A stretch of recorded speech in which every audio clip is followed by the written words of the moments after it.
अचो त हाणे अव्हांखे कुझु देरि लाइ उन सावक संगीत शो में वठी हलां जेको 11 जुलाई 1980 ते सुबुह जो 9 वॻे हिल टॉप सिनेमा हैदराबाद में मल्हायो वियो। 11 जुलाई 1980। तव्हांजे साम्हूं ईंदी आपदा परवीन।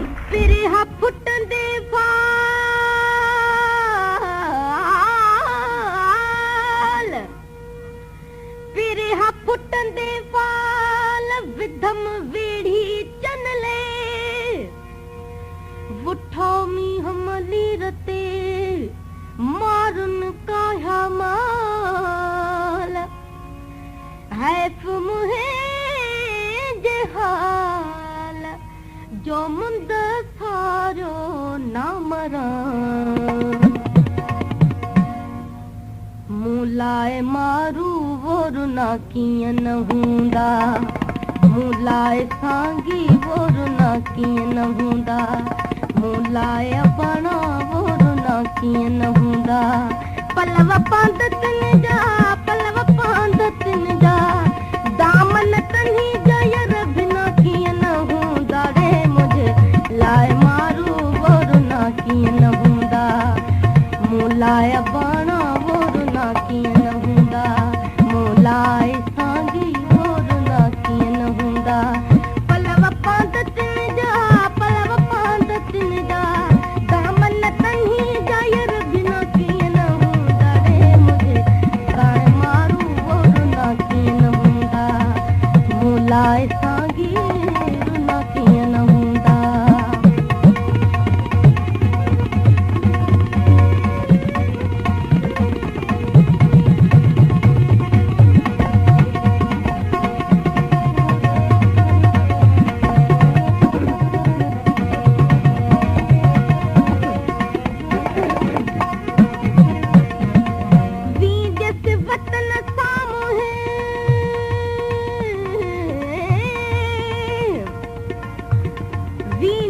वतन सामो है मलीर मोह जो माग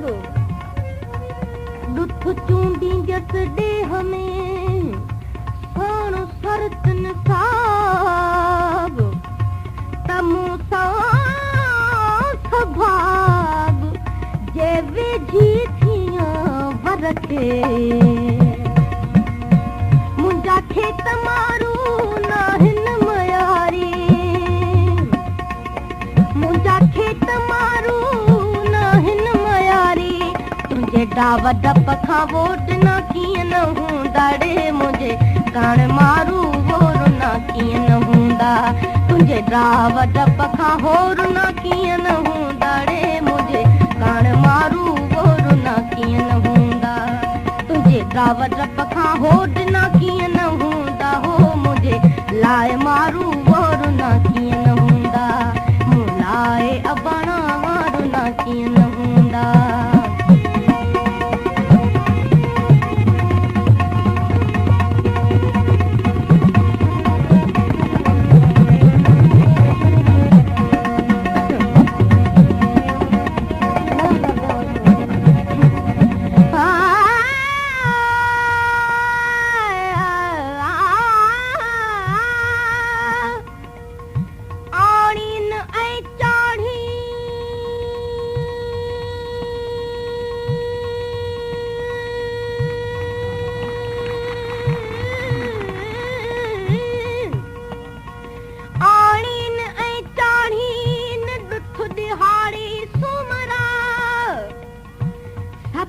कयो सयद चए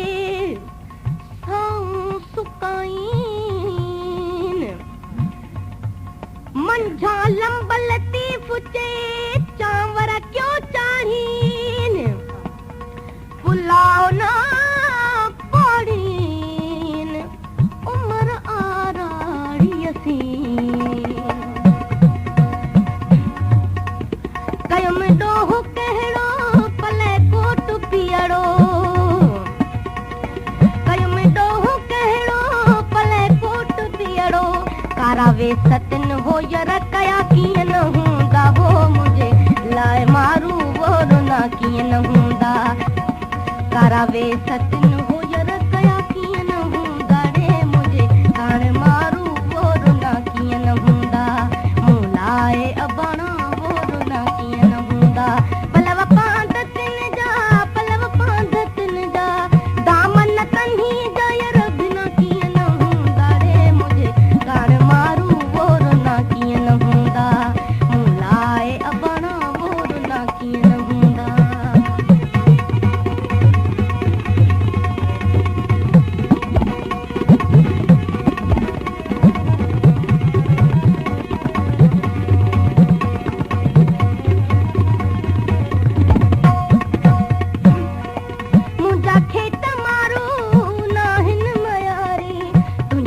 डावत पखा होड ना कियन हूंदा वो मुझे लाए मारू वो रुना कियन हूंदा तुझे डावत पखा होड ना कियन हूंदा रे मुझे कान सांगी वो रुना कियन हूंदा मुझे लाए अपना वो रुना कियन हूंदा पलव पांदतन जा दामन तनी जो यर दिना कियन हूंदा रे मुझे कान मारू वो रुना कियन हूंदा मुलाए सांगी वो रुना कियन हूंदा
सांगी वो रुना कियन हूंदा